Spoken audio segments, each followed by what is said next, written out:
mate. I will say this about investing. Everything you do learn is cumulative. What I learned at 20 is useful.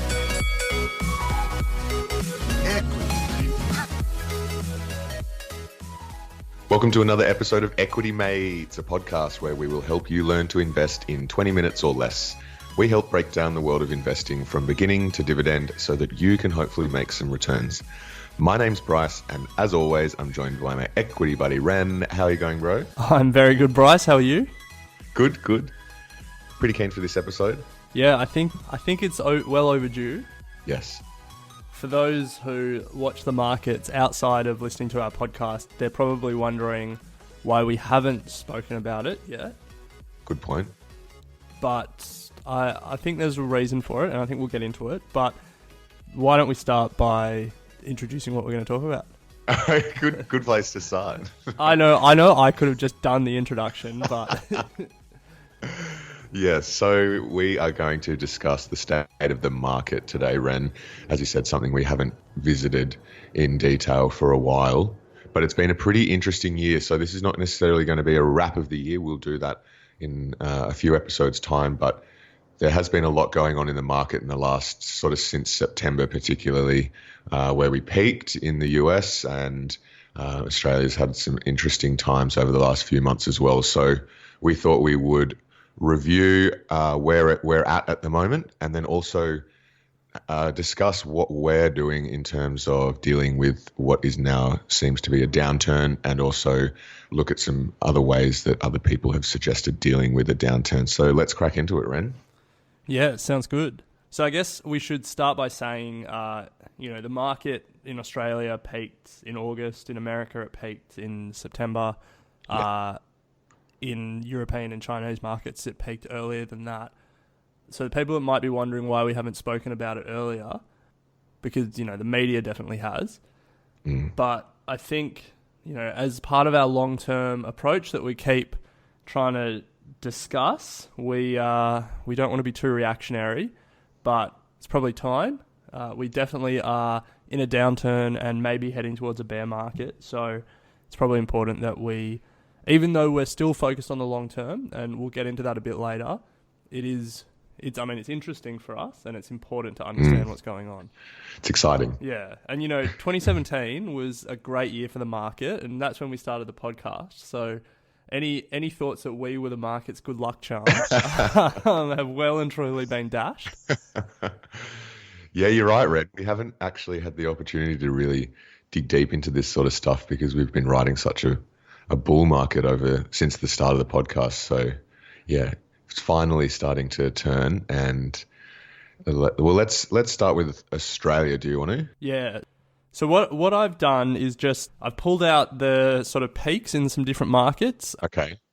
So the ASX 200, the Australian market, peaked on the 29th of August at 6,352 points. Actually, yep. I'm gonna scrap the points. It doesn't really matter. I'll just give you the percentage drops. If people really care about the points, they can look it up themselves.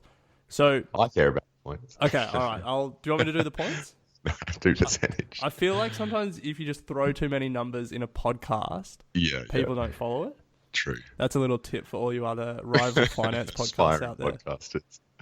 All right. So Australian market peaked 29th of August. Today, it's not at its bottom. It upticked a bit the last few days, but it's dropped 10% almost on the nose. Since the start of the year? Since the 29th of August when it peaked. Okay. So what's that, 2 months? 3 months? And to put it in some perspective, so that's a 600-point drop. And to put it in perspective, that hectic few days that we had in February, the market dropped 300 points.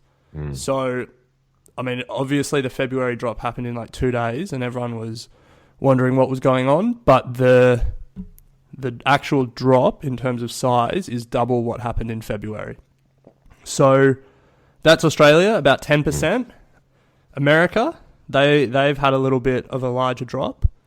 The NASDAQ 100, which is most of the tech stocks, peaked on the 31st of August. So around the same time, 2 days later than Australia, and has declined 14.1% from there. And the S&P 500, which is the other big index in America, it peaked a little bit later on the 20th of September, so 2 months ago, and it's declined 9.6%. There you go. Right now, America and Australia, we're all around that 10% decline, all in around the same ballpark, August, September to now, which probably shows just how closely the Australian market follows the American market. Yeah, not surprising. Just like we follow America and everything else. Yes. But although you might not get it from our podcast, the market is larger than Australia and America. So if you look at some of the other big markets, it's been tough out there for investors all around the world. So if you look at China, and the major index in China is the Shanghai Composite Index. It's been on its own crazy journey. So its recent peak was the 28th of September, around the same time as the US and Australia, and it's down 7.7% from there. However, from the start of the year, it peaked on Australia Day, 26th of January, and it's down 26.87% from there. So you would say that from its January peak, China is officially in a bear market. Yeah. So but China, there's a whole raft of China-specific issues that they're dealing with. And then if we look to Europe, so I just pulled two of the major indexes in Europe, the FTSE 100, which is the English, major English index, and the DAX, the DAX, which is the German one. England's had a 11.6% decline since a market top in May, and Germany has had a 17.8% decline since a market top in January. So we're down across the board. Yeah, down, prices are down. So that's since the peaks of all of those markets. Do you have a view on where they are relative to the start of the year, though? Not off the notes that I wrote down here. Look, China and Germany are definitely down since the start of the year. I know ASX is down. Yeah, I imagine the American market's probably still up, but that would be me guessing. So I'm looking at the Dow now, and it started the year at 24,200 points, and it's now 24,004, so just above where it was at the start of the year. But the Dow's trash, so... Yeah, true. The S&P 500, 2,600 at the start of the year, and now 2,000. Wow, it's flat, dead flat. So I thought we were going to not do points, mate. Come on. As of today. Okay, then no points. Just work the percentages out quickly in your head. The NASDAQ is dead flat as well. There you go.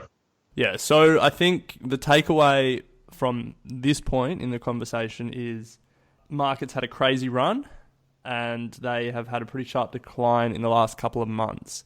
Yes. So if you rode the markets through 16, 17 and the start of 18, you're likely still up. If you only just jumped on the bandwagon recently after discovering our podcast, well, we're sorry, but hang on, it will get better. So I want to go a bit deeper into the US market and have a look at what are some of the big drivers for the in terms of stocks that are pushing down the NASDAQ and the S&P 500. And I've got some percentage figures from market tops for some stocks. So, for example, Facebook is down 39.5% since its market peak, whenever that was in September, which is $252 billion wiped off its market cap. Wow. Yeah, GE is down 74.3%, so massive drop for them. That's $240 billion wiped off. Apple down 20%, $238 billion wiped off. Amazon down 25%, $255 billion wiped off.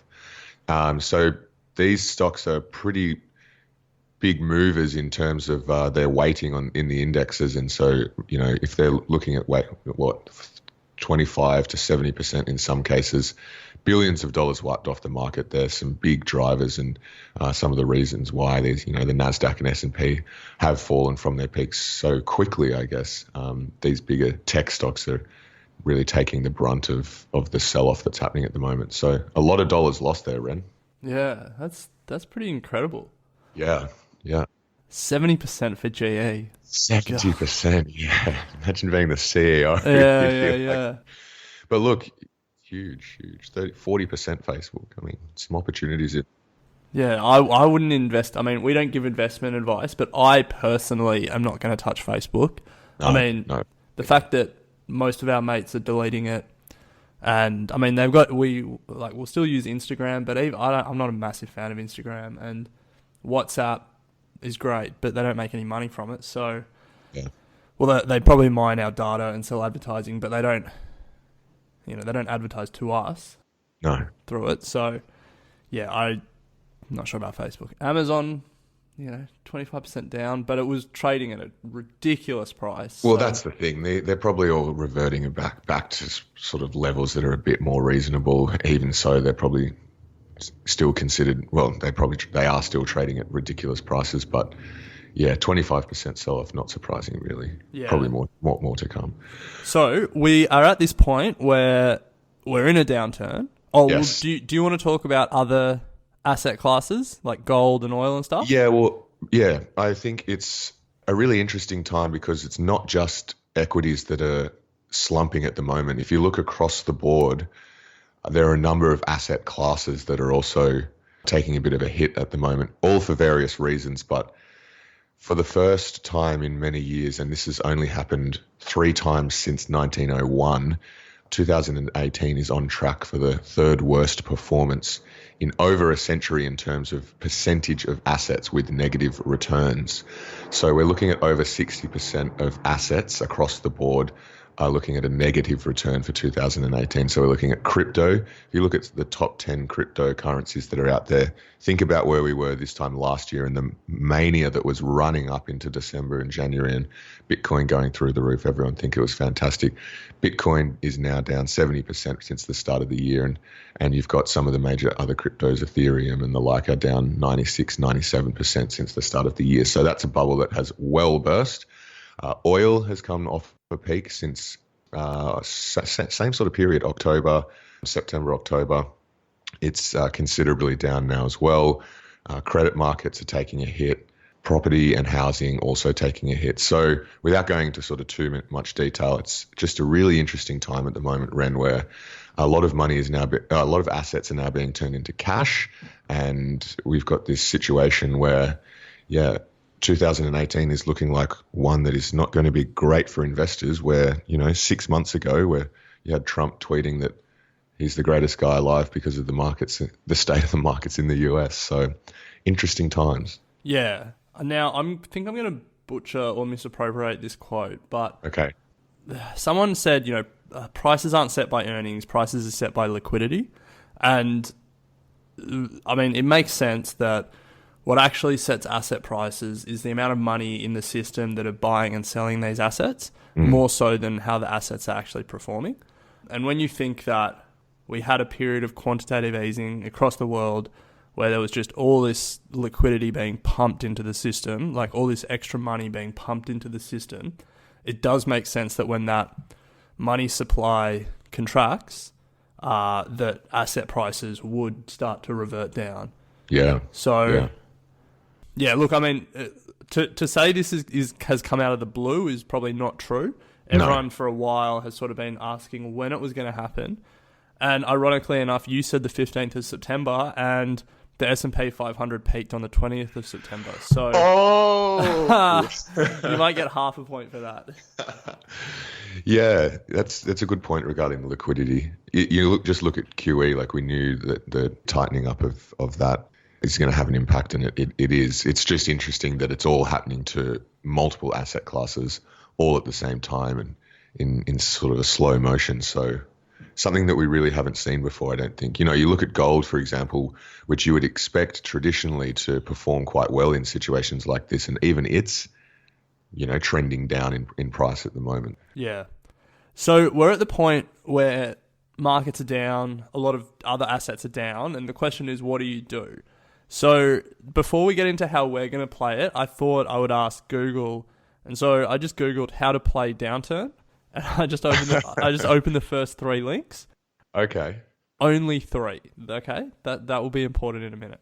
Okay. So here's what the internet told me to do. I've just listed them all out. Average down, do nothing, flee for safety, search for value, invest in defensive industries, diversify, invest in inverse ETFs, avoid global oil plays, play it safe with fixed income, look to buy banks, beware dividend and low volume stocks, don't try and time the market, have a defensive position, align your portfolio with your goals, and rebalance once a year. So I've got one question, Ren. Yeah. What do you do? Well, I think that's the problem with a lot of financial media out there, that literally that was just the first 3 links on Google, all from, I think it was like Motley Fool, Bloomberg, and some other investing website.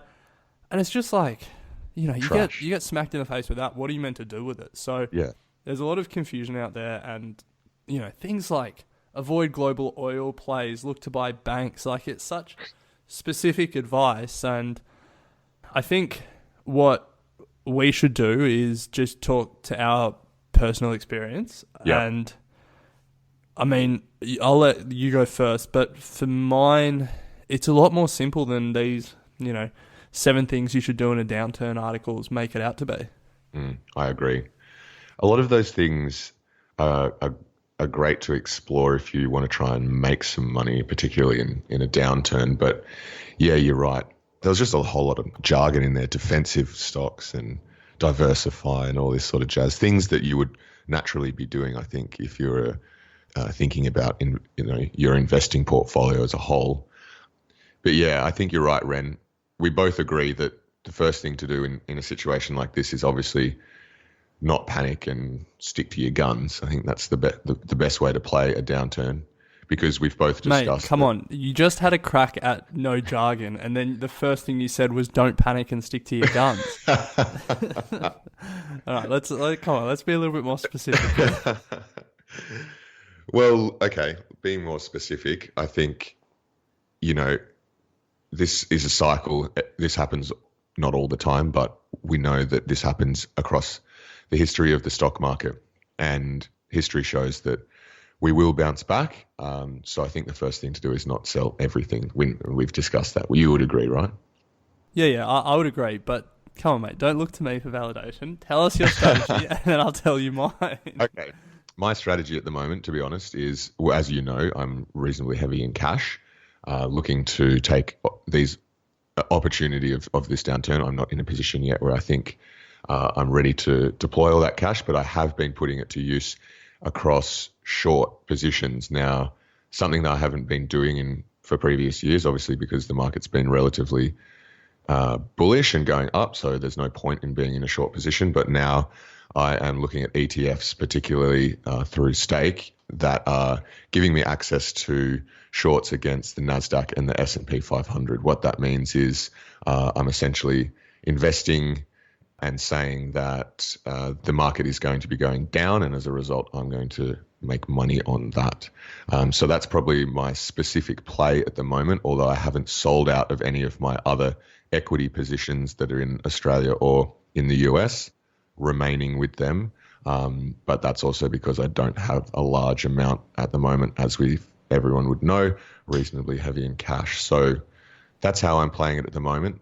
Enjoying the short game, and also, looking at Amazon and GE and those sorts of companies that are significantly down, obviously keeping an eye on them and thinking about how I might start putting some money into those and taking advantage of the drops that have occurred. What do you reckon, Ren?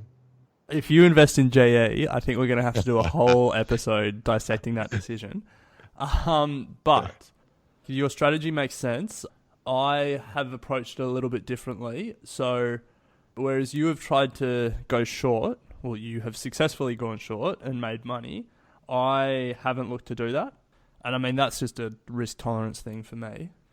So look, the way I've conceptualized it is splitting in my head the money that I've already invested and the money that is coming in or that I've saved. So for the money that I have already invested, I'm just closing my eyes and looking away.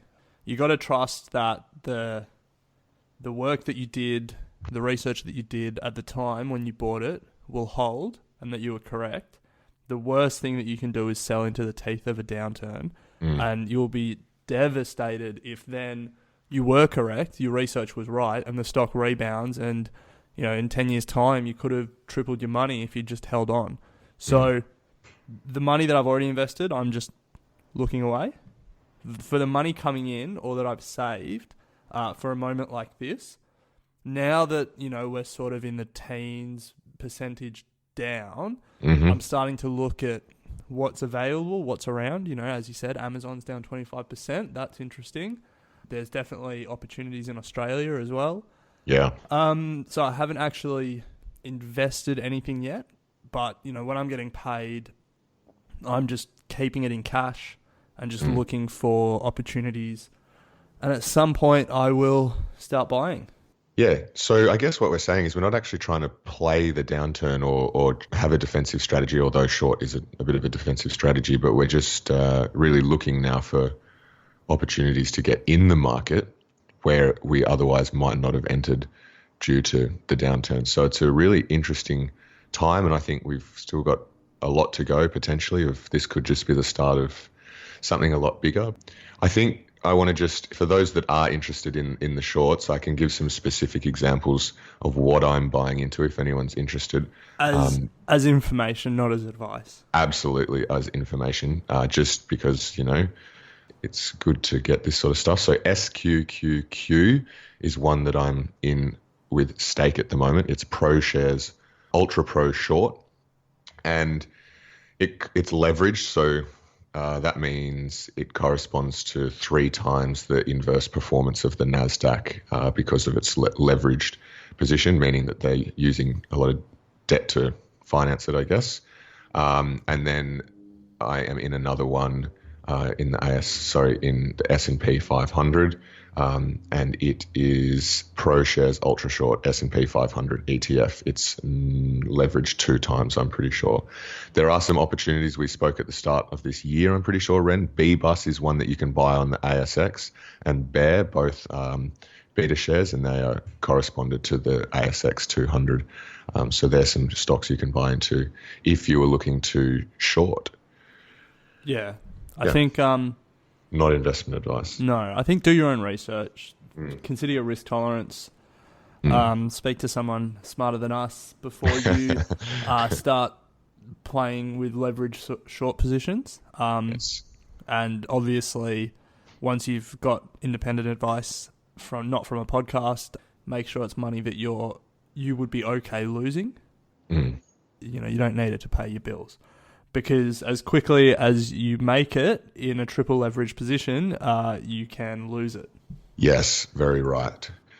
So I guess this is definitely going to be a watch this space. I'm keen to continue talking about how we approach this because, as you said, Ren, at the start of this episode, we've been in a bull market since the start of the podcast, 18 months. So we've been talking about a lot of positive things and big earnings results and that sort of stuff. So it's going to be really cool to see how we approach the next sort of 12 months if this continues the way it is. Yeah, but honestly, I reckon as an investor, this should be an exciting time. Big time. The end of a bull market when everything's so expensive, there's not a lot of... opportunity. Yeah. Or we weren't smart enough to find the opportunity. But when everything is, falling, then, even idiots like us can find bargains. Yeah. Cool, Ren. Well, watch this space, I guess. Unless you have anything else to add, we'll wrap it up there. Do you have anything else? No, just give us a rating on iTunes, sign up to Thought Starters, follow us on Instagram, and join our book club. Nice. Equity Mates and the people appearing in this program may have positions in the companies mentioned. This is general advice only. Please speak to a financial professional to understand how it may pertain to your individual situation.